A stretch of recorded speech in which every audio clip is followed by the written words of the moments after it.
ಸ್ವಂತ ಉದ್ದಿಮೆ ಮಾಡತಕ್ಕಂಥ ಕನಸು ನಿಮ್ಮಲ್ಲಿದೆಯಾ ಅಥವಾ ಸ್ವಂತ ಉದ್ದಿಮೆ ಮಾಡಬೇಕು ಅಂತ ಅಂದ್ಕೊಂಡಿದ್ದೀನಿ, ಇದಕ್ಕೆ ಒಂದು ಸಾಲ ಸೌಲಭ್ಯಗಳಾಗಿರ್ಬೋದು ಅಥವಾ ಸ್ಕೀಮ್ ರಿಲೇಟೆಡ್ ಒಂದು ಮಾಹಿತಿಗಳ ಬಗ್ಗೆ ನೀವೆಲ್ಲಾದರೂ ಸರ್ಚ್ ಮಾಡ್ತಾ ಇದ್ದೀರಾ? ಹಾಗಾದರೆ ಈ ಒಂದು ವಿಡಿಯೋವನ್ನು ನೀವು ತಪ್ಪದೆ ನೋಡಿ.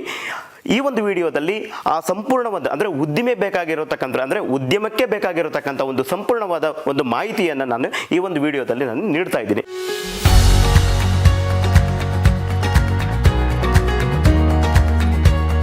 ಸ್ನೇಹಿತರೆ, ಎಲ್ಲರಿಗೂ ನಮಸ್ಕಾರ. ನಾನು ನಿಮ್ಮ ಗೌರೀಶ್ ಆರಾಧ್ಯ, ಕೆರಿಯರ್ ಹಾಗೂ ಎಜುಕೇಷನ್ ಕನ್ಸಲ್ಟೆಂಟ್. ನನ್ನ ಈ ಒಂದು ವೃತ್ತಿ ಮಾರ್ಗ ಒಂದು ಕಾರ್ಯಕ್ರಮದಲ್ಲಿ ನಿಮಗೆ ಎಜುಕೇಷನ್ ರಿಲೇಟೆಡ್ ಆಗಿರ್ಬೋದು, ಎಂಪ್ಲಾಯ್ಮೆಂಟ್ ರಿಲೇಟೆಡ್ ಮತ್ತು ಟ್ರೈನಿಂಗ್ ರಿಲೇಟೆಡ್, ಅದೇ ರೀತಿಯಲ್ಲಿ ನಿಮಗೆ ಎಂಟರ್ಪ್ರೈಸ್ ರಿಲೇಟೆಡ್ ಇನ್ಫಾರ್ಮೇಷನ್ಸ್ಗಳನ್ನ ನಾನು ಕೊಡ್ತಾ ಹೋಗ್ತಾ ಇದ್ದೀನಿ. ಇವತ್ತಿನ ಒಂದು ವಿಡಿಯೋದಲ್ಲಿ ಅಂದರೆ ಇವತ್ತಿನ ಒಂದು ಸೆಷನ್ನಲ್ಲಿ ನಾನು ತೆಗೆದುಕೊಳ್ಳುತ್ತಿರತಕ್ಕಂಥ ಒಂದು ವಿಷಯ ಯಾವುದು ಅಂತ ಹೇಳೋದಾದರೆ ಮುದ್ರಾ ಸ್ಕೀಮ್. ತಾವೆಲ್ಲರೂ ಕೂಡ ಗಮನಿಸಿದಿರಿ, ಸ್ವಂತ ಉದ್ದಿಮೆ ಮಾಡಬೇಕು ಅನ್ನತಕ್ಕಂಥ ಕನಸು ನಿಮ್ಮಲ್ಲಿ ಇರುತ್ತದೆ ಅಥವಾ ಸ್ವಂತ ಉದ್ದಿಮೆ ಮಾಡಬೇಕು ಅಂತ ಅನ್ಕೊಂಡಿದ್ದೀನಿ, ಸರ್ಕಾರದಿಂದ ಯಾವ ರೀತಿಯ ಒಂದು ಸೌಲಭ್ಯಗಳು ಸಿಗುತ್ತೆ ಅನ್ನೋತಕ್ಕಂಥ ಮಾಹಿತಿಯನ್ನು ಎಷ್ಟೋ ಜನ ಸರ್ಚ್ ಮಾಡ್ತಿರ್ತಾರೆ. ಸೊ ಅದರಲ್ಲಿ ಇರತಕ್ಕಂಥ ಒಂದು MSMEಗೆ ಅಂತಾನೆ ಮಾಡಿರತಕ್ಕಂಥ ಒಂದು ಸ್ಕೀಮ್ ಬಗ್ಗೆ ನಾನು ನಿಮಗೆ ಒಂದು ವಿಷಯವನ್ನು ನಾನು ತಿಳಿಸ್ತಾ ಇದ್ದೀನಿ. ಸ್ನೇಹಿತರೆ, ಈ ಮುದ್ರಾ ಸ್ಕೀಮು ತಾವು ಕೂಡ ಕೇಳಿರ್ತೀರಿ. ಆದರೆ ಈ ಮುದ್ರಾ ಸ್ಕೀಮು ಹೆಂಗೆ ವರ್ಕ್ ಆಗುತ್ತೆ ಅನ್ನೋದ್ರ ಬಗ್ಗೆ ನಾನು ನಿಮಗೆ ತಿಳಿಸ್ಕೊಡ್ತೀನಿ. ನಾನು ನಿಮಗೆ ಈ ಒಂದು ಮುದ್ರಾ ಸ್ಕೀಮು MSMEಗೆ ಅಂತ ಮಾಡಿರೋತಕ್ಕಂಥ ಒಂದು ಲೋನ್ ಸ್ಕೀಮ್ ಆಗಿರುತ್ತೆ. ಇಲ್ಲೇನಾಗುತ್ತೆ ಅಂತಂದರೆ MSME, ಓಕೆ, ನನ್ನ ಒಂದು ಹಳೆ ವಿಡಿಯೋದಲ್ಲಿ ನಾನು ನಿಮಗೆ ಅಂದರೆ ನನ್ನ ಒಂದು ಲಾಸ್ಟ್ ಸೆಷನಲ್ಲಿ, ನನ್ನ ಲಾಸ್ಟ್ ಕ್ಲಾಸ್ನಲ್ಲಿ MSME ಬಗ್ಗೆ ನಾನು ನಿಮಗೆ ಇನ್ಫಾರ್ಮೇಷನ್ಸ್ ಕೊಟ್ಟಿದ್ದೆ. MSME ಅಂತ ಹೇಳೋದಾದರೆ ministry of micro, small and medium enterprises ಅಂತ ಹೇಳಿ. ಇದೇನಾಗುತ್ತೆ ಅಂತಂದರೆ ಈ ಸಣ್ಣ ಉದ್ದಿಮೆಗಳು ಅಥವಾ ಮಧ್ಯಮ ಉದ್ದಿಮೆಗಳ ಬಗ್ಗೆ ನಿಮಗೆ ಏನು ತಿಳ್ಕೊಂಡಿದ್ದೀರಿ. ಸೊ ಆ್ಯಕ್ಚುಲಿ ಇದೊಂದು ಮಿನಿಸ್ಟ್ರಿ, ಇದು ನಮಗೆ ಮೈಕ್ರೋ, ಸ್ಮಾಲ್ ಮತ್ತು ಮೀಡಿಯಂ ಎಂಟರ್ಪ್ರೈಸಸ್ಗೆ ಇರತಕ್ಕಂಥ ಒಂದು ಮಿನಿಸ್ಟ್ರಿ. ಅದರಲ್ಲಿ ನಮಗೆ ಮುದ್ರಾ ಸ್ಕೀಮ್ ಅಂತ ಅಂದ್ಬಿಟ್ಟು ಆ್ಯಕ್ಚುಲಿ ಇದೇನಾಗುತ್ತೆ ಅಂತಂದರೆ ಇದು ಪ್ರಧಾನ ಮಂತ್ರಿ ಮುದ್ರಾ ಯೋಜನೆ ಅಂತಲೂ ಕೂಡ ಕರೀತಾರೆ. ಓಕೆ, ಇದು ಆ್ಯಕ್ಚುಲಿ ಏನಾಯಿತು ಅಂತ ಹೇಳೋದಾದರೆ ಏಪ್ರಿಲ್ 8, 2015 ಆ್ಯಕ್ಚುಲಿ ಇದನ್ನ ಲಾಂಚ್ ಮಾಡಿದ್ರು. ಓಕೆ, ಏಪ್ರಿಲ್ 8, 2015 ಆ್ಯಕ್ಚುಲಿ ಇದನ್ನು ಲಾಂಚ್ ಮಾಡ್ತಾರೆ. ತುಂಬ ಒಳ್ಳೆ ಆ್ಯಕ್ಚುಲಿ ಇದು ಪ್ರಾಜೆಕ್ಟು.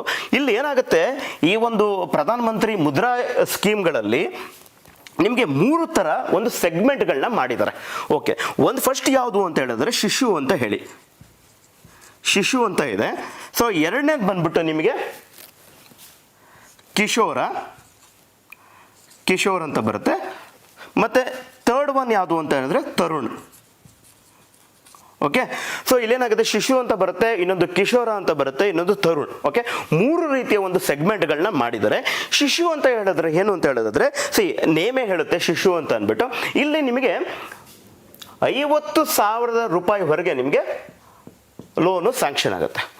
ಓಕೆ, ಯಾಕಂದರೆ ಕಿಶೋರದಲ್ಲಿ ಏನಾಗುತ್ತೆ ಅಂತ ಹೇಳಿದ್ರೆ 50,001 ರೂಪಾಯಿನಿಂದ ಸ್ಟಾರ್ಟ್ ಆಗಿ 5 ಲಕ್ಷದವರೆಗೆ, ಓಕೆ, ಅಪ್ ಟು 5 lakhs ಅಂದರೆ 50,001 ರೂಪಾಯಿಯಿಂದ 5 ಲಕ್ಷದವರೆಗೆ ನಿಮಗೆ ಸಾಲ ಸೌಲಭ್ಯಗಳು ಸಿಗ್ತಾ ಹೋಗ್ತದೆ. ಮತ್ತು ತರುಣಲ್ಲಿ ನಿಮಗೆ ಏನಾಗ್ತದೆ ಅಂತ ಹೇಳೋದಾದರೆ 5 ಲಕ್ಷದ, ಒಂದು ಸೆಕೆಂಡ್ ನಾನು ಹೇಳಿದೆ, 5,01 ರೂಪಾಯಿ.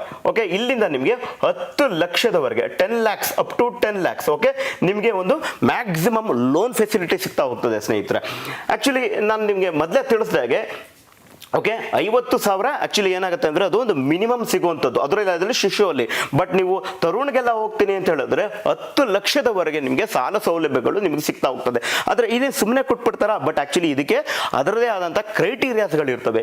ಏನು ಕ್ರೈಟೀರಿಯಾ ಅಂತ ಹೇಳಿದ್ರೆ ನೀವು ಆ್ಯಕ್ಚುಲಿ ನೀವು ಕೇಳಿರ್ಬೋದು, ಮೇಕ್ ಇನ್ ಇಂಡಿಯಾ ಅನ್ನತಕ್ಕಂಥ ಒಂದು ಕಾನ್ಸೆಪ್ಟ್ ಬಂತು. ಸೊ ಆ್ಯಕ್ಚುಲಿ ಇದೇನಾಗುತ್ತೆ ಅಂತಂದರೆ ಈ ಒಂದು MSME ಲೋನ್ ಆಗಿರ್ಬೋದು, Pradhan Mantri employment generation program ಅಂತ ಇದೆ.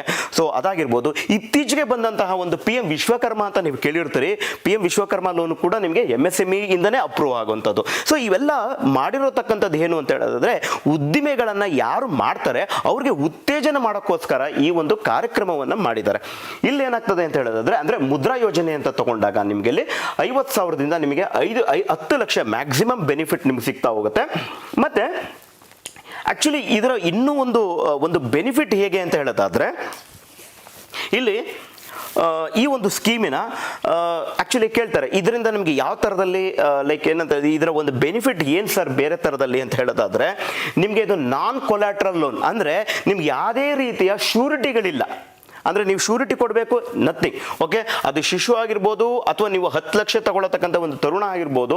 ಓಕೆ, ಈ ಒಂದು ಮುದ್ರಾ ಸ್ಕೀಮ್ಗಳಲ್ಲಿ ನಿಮಗೆ ಆ್ಯಕ್ಚುಲಿ ಇಲ್ಲಿ ಯಾವುದೇ ರೀತಿಯ ನಿಮಗೆ ಒಂದು ಶ್ಯೂರಿಟಿ ಕೊಡತಕ್ಕಂಥ ಅವಶ್ಯಕತೆ ಇಲ್ಲ. ಸೊ ಅದು ಇದರ ಒನ್ ಆಫ್ ದಿ ಒಂದು ಹೇಗೆ ಹೇಳೋದು ಅಂತ ಹೇಳಿದ್ರೆ ಒಂದು ಕ್ಲಾಸಿಕ್ ಅಂತ ಹೇಳೋದಾದ್ರೆ ಹೌದು. ಇದರಲ್ಲಿ ಏನಾಗುತ್ತೆ ಅಂತಂದ್ರೆ ನಿಮ್ಗೆ ಯಾವುದೇ ರೀತಿ ಅದೇ ನೀವು ಬೇರೆ ಲೋನ್ಗಳನ್ನ ತಗೊಂಡ್ರೆ ಈಗ ಬಿಸ್ನೆಸ್ ಲೋನ್ನ ನೀವು ತಗೊಳ್ತೀರಿ ಅಂತ ತಿಳ್ಕೊಳ್ಳಿ. ಯಾವುದು ಬ್ಯಾಂಕ್ಗಳಲ್ಲಿ ನೀವು ಬಿಸ್ನೆಸ್ ಲೋನ್ನ ತಗೊಳ್ತೀರಿ.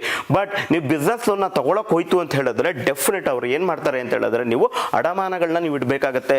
ಆದ್ರೆ ಏನಾಗುತ್ತೆ, ನಾನು ಮುದ್ರಾ ಯೋಜನೆಯಲ್ಲಿ ಸಾಲ ತಗೋಬಹುದು ಅಂತ ಹೇಳೋದಾದ್ರೆ ನೀವು ಯಾವುದೇ ರೀತಿಯ ಒಂದು ಶ್ಯೂರಿಟಿ ಕೊಡೋತಕ್ಕಂಥ ಅವಶ್ಯಕತೆ ಇಲ್ಲ. ಬಟ್ ಹಾಗಾದ್ರೆ ಹೇಗೆ ಕೊಡ್ತಾರೆ ಬ್ಯಾಂಕ್ ಅವರು ಅಂತ ಹೇಳೋದಾದ್ರೆ ಹೌದು, ಬ್ಯಾಂಕ್ಗೆ ಅವ್ರದೇ ಆದಂಥ ಕೆಲವು ಫಾರ್ಮ್ಯಾಲಿಟೀಸ್ಗಳಿದೆ.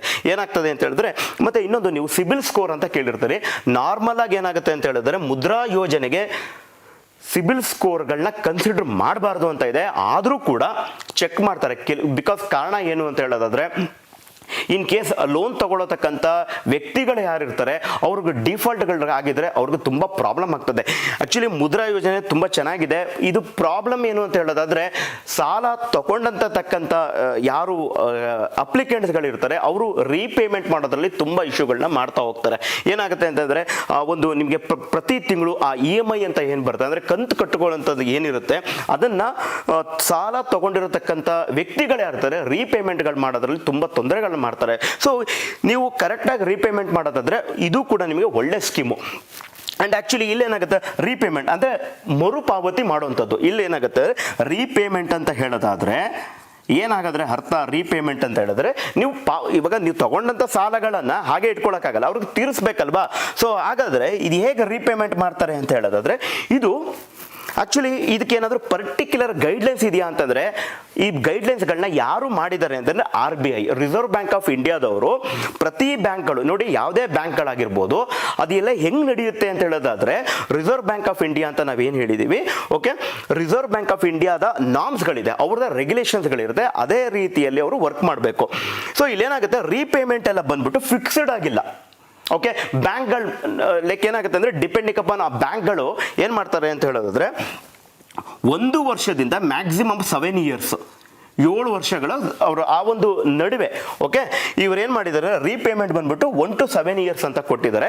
ಮತ್ತೆ ರೇಟ್ ಆಫ್ ಇಂಟ್ರೆಸ್ಟ್ ಯಾವ ರೀತಿಯಲ್ಲಿ ನಾವು ಬಡ್ಡಿ ಕಟ್ಟಬೇಕು ಅದು ನಮಗೆ ಇನ್ಫಾರ್ಮೇಶನ್ಸ್ ಬೇಕಲ್ವಾ. ಸೊ ಇಲ್ಲಿ ಏನಾಗುತ್ತೆ ರೇಟ್ ಆಫ್ ಇಂಟ್ರೆಸ್ಟ್ ROI ಅಂತ ತಗೊಂಡಿದ್ದು. ಆ್ಯಕ್ಚುಲಿ ROIನ ನೀವು ರೇಟ್ ಆಫ್ ಇಂಟ್ರೆಸ್ಟ್ ಅಂತ ತಗೋಬೇಡಿ, ಬಿಕಾಸ್ ROI ಅಂತ ನಾವೇನಾದರೂ ಅದನ್ನ ಸ್ಪೆಸಿಫೈ ಮಾಡಿದ್ರೆ ಅದು ಆ್ಯಕ್ಚುಲಿ ರಿಟರ್ನ್ ಆನ್ ಇನ್ವೆಸ್ಟ್ಮೆಂಟ್ ಅಂತ ಬಂದ್ಬಿಡುತ್ತೆ. ಸೊ ಜಸ್ಟ್ ನಿಮಗೆ ರಿಟರ್ನ್ ಆನ್ ಇದು ಆ್ಯಕ್ಚುಲಿ ಏನಿದೆ ರೇಟ್ ಆಫ್ ಇಂಟ್ರೆಸ್ಟ್. ಸೊ ಈ ಒಂದು ಬಡ್ಡಿ ಯಾವ ರೀತಿಯಲ್ಲಿ ಇರುತ್ತೆ ಅಂತ ಹೇಳಿದ್ರೆ 7.30 ಓಕೆನಾ 7% ಆಲ್ಮೋಸ್ಟ್ ನಿಮಗೆ 12%. ಸೊ ಅಲ್ಲಿವರೆಗೆ ಓಕೆ ಇದು ಡಿಪೆಂಡಿಂಗ್ ಅಪಾನ್ ನಾನು ಮೊದಲೇ ಹೇಳಿದಾಗೆ ಬ್ಯಾಂಕ್ಗಳು. ಸೊ ಇದು ಏನಾಗುತ್ತೆ ಅಂದರೆ ಬ್ಯಾಂಕ್ಗಳ ಅವರ ನಾರ್ಮ್ಸ್ ಏನಿರುತ್ತೆ ಅದರ ರೀತಿಯಲ್ಲಿ ಆ್ಯಕ್ಚುಲಿ ನಿಮಗೆ ಇದನ್ನು ಒಂದು ಲೋನ್ಗಳಲ್ಲಿ ಒಂದು actually interest so rate of ಇಂಟ್ರೆಸ್ಟ್ಗಳು ಕೂಡ ಇದೇ ರೀತಿಯಲ್ಲಿ ಇರುತ್ತೆ. ಮತ್ತು ಇದರ ಒಂದು ಲೈಕ್ ಹೇಗೆ ಅಂತ ಹೇಳಿದ್ರೆ ಇದ್ರ ಬೆನಿಫಿಟ್ ಹೇಗೆ ಅಂತ ಹೇಳೋದಾದರೆ ನಿಮಗೆ ನಾನ್ ಕೊಲಾಟ್ರಲ್ ಇರುತ್ತೆ. ಆದರೆ ಇದರ ಸಬ್ಸಿಡಿ ಸಿಗುತ್ತಾ ಕೆಲವರು ಕೇಳ್ತಾರೆ, ಸರ್ ಇದರಿಂದ ನಮಗೆ ಸಬ್ಸಿಡಿ ಸಿಗುತ್ತಾ ಅಂತಂದರೆ ಇಲ್ಲ, ನಿಮಗೆ ಇದು ಸಬ್ಸಿಡಿ ಇಲ್ಲ. ಓಕೆ, ನಿಮ್ಗೆ ಸಬ್ಸಿಡಿ ಸಿಗಬೇಕು ಅಂತ ಹೇಳಿದ್ರೆ ಅದು ಪ್ರಧಾನಮಂತ್ರಿ ಎಂಪ್ಲಾಯ್ಮೆಂಟ್ ಜನರೇಷನ್ ಪ್ರೋಗ್ರಾಮ್ ಅಂತ ಇದೆ. ಅದು ನನ್ನ ಒಂದು ಮುಂದಿನ ಸಂಚಿಕೆಯಲ್ಲಿ ನಾನು ಅದ್ರ ಬಗ್ಗೆ ತಿಳಿಸ್ಕೊಡ್ತೀನಿ.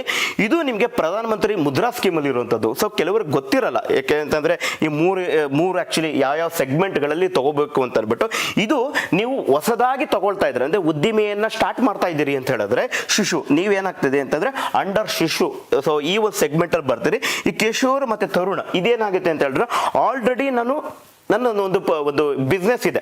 ಓಕೆ, ಬಿಸ್ನೆಸ್ ಎಕ್ಸ್ಪ್ಯಾನ್ಷನ್ ಮಾಡಬೇಕು ಅಂತ ಹೇಳಿದ್ರೆ ನೀವತ್ತು ಬಿಸ್ನೆಸ್ ಎಕ್ಸ್ಪ್ಯಾನ್ಷನ್ ಅಥವಾ ಡೆವಲಪ್ ಮಾಡಬೇಕು ಅಂತ ಹೇಳಿದ್ರೆ ನೀವು ಈ ಒಂದು ಲೈಕ್ ಸೆಗ್ಮೆಂಟ್ಗಳಲ್ಲಿ ನೀವು ಲೋನನ್ನು ತಗೋಬೋದು.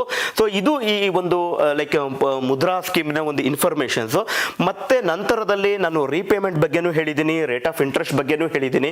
ನಿಮಗೆ ಇನ್ ಕೇಸ್ ಏನಾದರೂ ನೀವು ಮೊದಲೇ ನೀವು ಇದು ಲೋನ್ನ ಕ್ಲಿಯರ್ ಮಾಡ್ಕೋಬೋದು ಅಂತಂದರೆ ಡೆಫಿನೆಟಾಗಿ ಕ್ಲಿಯರ್ ಮಾಡ್ಕೋಬೋದು. ಬಿಕಾಸ್ ಯಾಕೆ ಅಂದರೆ ನಿಮಗೆ ಸಬ್ಸಿಡಿ ಇಲ್ಲದೆ ಇರೋ ಕಾರಣದಲ್ಲಿ ನಿಮ್ಗೆ ಏನಾಗುತ್ತೆ ಅಂದರೆ ಮೊದಲೇ ಅರ್ಲಿ ರೀಪೇಮೆಂಟ್ ಏನಾದರೂ ಹೋಗ್ತೀವಿ ಅಂತಂದರೆ ಖಂಡಿತವಾಗಿ ನಿಮ್ಗೆ ಆ್ಯಕ್ಚುಲಿ ಏನಾಗುತ್ತೆ ಬ್ಯಾಂಕ್ ಓಕೆ ನಾರ್ಮಲ್ ಆಗಿ ಯಾವುದೇ ಒಂದು ಬ್ಯಾಂಕ್ಗಳು ಕೂಡ ವಿತಿನ್ 1 ಇಯರು ರೀಪೇಮೆಂಟ್ ಮಾಡ್ಕೊಳ್ತೀವಿ ಮಾಡ್ತೀವಿ ಅಂತಂದರೆ ನೀವು ಒಂದೇ ಸಲ ನಿಮ್ಮ ಏನು ಲೋನ್ ತೊಗೊಂಡಿದ್ರೆ ಅಷ್ಟೂ ಕೂಡ ಒಂದೇ ಸಲ ತೀರಿಸ್ಬೋದಾ? ಇಲ್ಲ, ಕೆಲವು ಕಂಪ್ನಿಗಳು ಬಿಕಾಸ್ ಯಾಕೆ ಅಂತಂದರೆ ಬ್ಯಾಂಕ್ಗಳು ವರ್ಕ್ ಆಗೋದೇ ಆ ರೀತಿಯಲ್ಲಿ. ಓಕೆ, ಸೊ ಹಾಗಿಂದ ನೀವು ಒಂದೇ ಸಲ ನೀವು ರಿಪೇಮೆಂಟ್ ಮಾಡ್ಕೊಳ್ತೀನಿ ಅಂದ್ರೆ ಆಗಲ್ಲ. ಬಿಕಾಸ್ ಇದು ನಿಮ್ಗೆ ಏನಾಗುತ್ತೆ ಅಂದರೆ ಪ್ರತಿ ತಿಂಗಳು ನೀವು ಅವ್ರ ಇಂಟ್ರೆಸ್ಟ್ನ ನೀವು ಕಟ್ತಾ ಹೋಗ್ತೀರಿ. ಮತ್ತು ಇದೇನಾಗುತ್ತೆ 1 to 7 ಇಯರು ಆ ಸ್ಪ್ಯಾನ್ ಇರುತ್ತೆ. ನಂತರದಲ್ಲಿ ಇದು ನಿಮಗೆ ಏನೇ ಡಾಕ್ಯುಮೆಂಟ್ಸ್ಗಳು ಬೇಕಾಗುತ್ತೆ ಅಂತ ಕೇಳ್ತಾರೆ. ಓಕೆ, ಡಾಕ್ಯುಮೆಂಟ್ಸಲ್ಲಿ ಬಂದಾಗ ನಿಮಗೆ ಒಂದು ಪ್ರಾಜೆಕ್ಟ್ ರಿಪೋರ್ಟ್ ಅನ್ನೋದು ಕಾಮನ್ ಆಗಿದೆ. ಓಕೆ, ಸೊ ನೀವು ಲೈಕ್ ರಾಜ್ಯ ಸರ್ಕಾರದ್ದು ಕೂಡ ಆದಷ್ಟು ತುಂಬ ನಿಮಗೆ, ಯಾಕೆಂದರೆ ನಿಗಮ ಮತ್ತು ಮಂಡಳಿಗಳಿಂದೆಲ್ಲ ನಿಮಗೆ ಕೆಲವು ಸ್ಕೀಮ್ಸ್ಗಳೆಲ್ಲ ಬರ್ತದೆ. ಸೊ ಇವತ್ತು ಯಾವುದೇ ಒಂದು ಸ್ಕೀಮ್ಗಳು ತೊಗೊಂಡ್ರು ಕೂಡ ನಿಮಗೆ ಅದಕ್ಕೆ ಬೇಕಾಗಿರತಕ್ಕಂಥ ಒಂದು ಪ್ರಾಜೆಕ್ಟ್ ರಿಪೋರ್ಟ್ಗಳನ್ನ ನೀವು ಪ್ರಿಪೇರ್ ಮಾಡ್ಕೋಬೇಕು. ಪ್ರಾಜೆಕ್ಟ್ ರಿಪೋರ್ಟ್ಗಳು ಬೇಕಾಗುತ್ತೆ. ಮತ್ತು ನಿಮ್ಮ ಆಧಾರು ಮತ್ತು ಪಾನ್ ಡೀಟೇಲ್ಸ್ಗಳು ಇದು ಆ್ಯಕ್ಚುಲಿ ಮ್ಯಾಂಡೇಟರಿ. ಮತ್ತೆ ನಿಮಗೆ ಕರೆಂಟ್ ಅಕೌಂಟ್ ಇರಬೇಕಾ ಅಂತ ಹೇಳಿದ್ರೆ, ಕರೆಂಟ್ ಅಕೌಂಟು ನಿಮ್ಮ ಆಲ್ರೆಡಿ ನಿಮ್ಗೆ ಏನಾಗುತ್ತೆ ಅಂತಂದ್ರೆ ನಿಮ್ಮದು ಒಂದು ಬಿಸ್ನೆಸ್ ಇತ್ತು ಅಂತ ಹೇಳಿದ್ರೆ ಡೆಫಿನೆಟ್ ಆಗಿ ನಿಮಗೆ ಒಂದು ಲೈಕ್ ಏನಾಗುತ್ತೆ ಅಂತಂದರೆ ನಿಮ್ಮ ಒಂದು GST ಆಗಿರ್ಬೋದು ಅಥವಾ ನಿಮ್ಗೆ ITR, ಸೊ ಇದೆಲ್ಲ ನಿಮಗೆ ಮತ್ತೆ ಕರೆಂಟ್ ಬ್ಯಾಂಕ್ ಅಕೌಂಟ್ ಇರಲೇಬೇಕು ನಿಮಗೆ. ಓಕೆ, ಕರೆಂಟ್ ಇರಬೇಕು. ಆರ್ ಅದರ್ವೈಸ್ ಇಲ್ಲ ಅಂತ ಹೇಳೋದಾದ್ರೆ ನಿಮಗೆ ತೊಂದರೆ ಇಲ್ಲ. ಓಕೆ, ಸೊ ಡಿಪೆಂಡಿಂಗ್ ಅಪಾನ್ ನಿಮ್ಮ ಒಂದು ಲೋನ್ ಅಮೌಂಟ್ ಮೇಲೆ ನಿಮಗೆ ಆ್ಯಕ್ಚುಲಿ ಬ್ಯಾಂಕ್ ಅವರೇ ಕೂಡ ನಿಮಗೆ ಇಂಟಿಮೇಟ್ ಮಾಡ್ತಾ ನಿಮಗೆ ಆ್ಯಕ್ಚುಲಿ ಇನ್ಫಾರ್ಮೇಷನ್ ನಿಮ್ಗೆ ಪ್ರೊವೈಡ್ ಮಾಡ್ತಾ ಹೋಗ್ತಾರೆ. ಮತ್ತು ಇದರಲ್ಲಿ ಇನ್ನೊಂದು ಆ್ಯಕ್ಚುಲಿ ನಿಮಗೆ ಉದ್ಯಮ ಆಧಾರ ಅನ್ನೋದು ಒಂದು ಡಾಕ್ಯುಮೆಂಟ್ಗಳು ಬೇಕೇ ಬೇಕು. ಬಿಕಾಸ್ ಬ್ಯಾಂಕಿನ ಯಾವುದೇ ಒಂದು ಲೋನ್ಗಳನ್ನ ನೀವು ತಗೋಬೇಕು ಅಂತ ಹೇಳಿದ್ರೆ ಇವತ್ತಿನ ದಿನ ಒಂದು ಉದ್ಯಮ ಆಧಾರ ಅಂತ ಉದ್ಯಮ ರಿಜಿಸ್ಟ್ರೇಷನ್ ಅಂತ ಇದೆ. ಸೊ ಉದ್ಯಮ ರಿಜಿಸ್ಟ್ರೇಷನ್ಸ್ಗಳನ್ನ ನೀವು ಮಾಡಿಸ್ಕೋಬೇಕು. ಸೊ ಇದು ಒಂದು ನಿಮ್ಗೊಂದು ಬೇಸಿಕ್ ಇನ್ಫಾರ್ಮೇಷನ್ಸು ಒಂದು ಅಬೌಟ್ ನಿಮಗೆ ಮುದ್ರಾ ಸ್ಕೀಮ್ಸು. ಓಕೆ, ಇದೇ ರೀತಿಯ ಅಂದರೆ ಒಂದು ಹೇಗೆಂದರೆ ಒಂದು ಎಂಪ್ಲಾಯ್ಮೆಂಟ್ ರಿಲೇಟೆಡ್ ಆಗಿರ್ಬೋದು, ಅಥವಾ ನಾನು ಮೊದಲೇ ಹೇಳಿದಾಗೆ ಎಜುಕೇಷನು, ಎಂಪ್ಲಾಯ್ಮೆಂಟು ಮತ್ತು ಎಂಟರ್ಪ್ರೈಸ್ ಲೆವೆಲಲ್ಲಿ ಮತ್ತು ಟ್ರೈನಿಂಗ್ ರಿಲೇಟೆಡ್ ಇನ್ಫಾರ್ಮೇಷನ್ಸ್ಗಳನ್ನ ನನ್ನ ಈ ಒಂದು ಪ್ರೋಗ್ರಾಮ್ಗಳಲ್ಲಿ ಅಂದರೆ ವೃತ್ತಿ ಮಾರ್ಗ, ಓಕೆ, ಈ ಒಂದು ಅಂಡರ್ ವೃತ್ತಿ ಮಾರ್ಗ ನಾನು ಇದನ್ನ ಒಂದು ಸೆಷನ್ಸ್ಗಳನ್ನ ಕ್ಲಾಸ್ಗಳನ್ನ ನಾನು ನಿಮಗೆ ಲೈಕ್ ಏನಾಗಂದರೆ ಕ್ಲಾಸ್ ಮುಖಾಂತರ ನಾನು ನಿಮಗೆ ಮಾಹಿತಿಯನ್ನು ತಿಳಿಸ್ತಾ ಹೋಗ್ತೀನಿ. ಸ್ನೇಹಿತರೆ, ಆ್ಯಕ್ಚುಲಿ ಏನಂತ ಹೇಳೋದಾದರೆ ನಿಮಗೆ ಪರ್ಟಿಕ್ಯುಲರ್ ಆಗಿ ಏನಾದ್ರು ಕನ್ಸರ್ನ್ ಇದ್ದು ಅಂತಂದರೆ ನಮಗೆ ಈ ಒಂದು ಟಾಪಿಕ್ ಬಗ್ಗೆ ಇನ್ಫಾರ್ಮೇಷನ್ಸ್ ಕೊಡ್ಬೋದಾ ಅಂತ ಹೇಳೋದಾದರೆ ಡೆಫಿನೆಟ್ ಆಗಿ ನಾವು ನಿಮಗೆ ಅದು ಅಪ್ರಿಷಿಯೇಟ್ ಮಾಡ್ತೀವಿ. ನೀವು ನಮ್ಮ ಕಮೆಂಟ್ ಸೆಕ್ಷನ್ಗಳಲ್ಲಿ ನೀವು ನಿಮಗೆ ತಿಳಿಸ್ತಾ ಹೋಗ್ಬೋದು. ಆರ್ ಅದರ್ವೈಸ್ ನೀವು ನಮ್ಮ ಒಂದು ವಾಹಿನಿಗೆ ಸೊ ಲೈಕ್ ಏನಾಗಿದ್ರೆ ಕಾಲ್ ಮಾಡಾಗಿರ್ಬೋದು ಅಥವಾ ಮೇಲ್ ಮುಖಾಂತರ ಕೂಡ ನೀವು ನಮಗೆ ತಿಳಿಸಿ. ಸೊ ನಿಮಗೆ ಪರ್ಟಿಕ್ಯುಲರ್ ಆಗಿ ಏನಾದರೂ ಇದ್ರೆ ಲೈಕ್ ಏನಾಗಿದ್ರೆ ಒಂದು ಕೆಲವು ಒಂದು ಸಬ್ಜೆಕ್ಟ್ ಬಗ್ಗೆನೇ ನಮಗೆ ಇನ್ಫಾರ್ಮೇಷನ್ಸ್ ಬೇಕು ಅಂತಂದ್ರೂ ಕೂಡ ನಾವು ನಿಮಗೆ ಪ್ರೊವೈಡ್ ಮಾಡ್ತಾ ಹೋಗ್ತೀವಿ. ಮತ್ತು ಈಗ ನಾನು ಮಾಡಿದಂತಹ ಈ ಒಂದು ಏನು ವಿಡಿಯೋ ಇದೆ ಅಥವಾ ನಾನು ಈ ಒಂದು ಏನು ಟಾಪಿಕ್ ತಗೊಂಡಿದ್ದೀನಿ ಇದಕ್ಕೆ ನಿಮ್ಗೆ ಏನಾದರೂ ಒಂದು ಕ್ಲಾರಿಫಿಕೇಶನ್ ಬೇಕಾದಲ್ಲೂ ಕೂಡ ನೀವು ನಮ್ಮನ್ನ ಕಾಂಟ್ಯಾಕ್ಟ್ ಮಾಡ್ಬೋದು.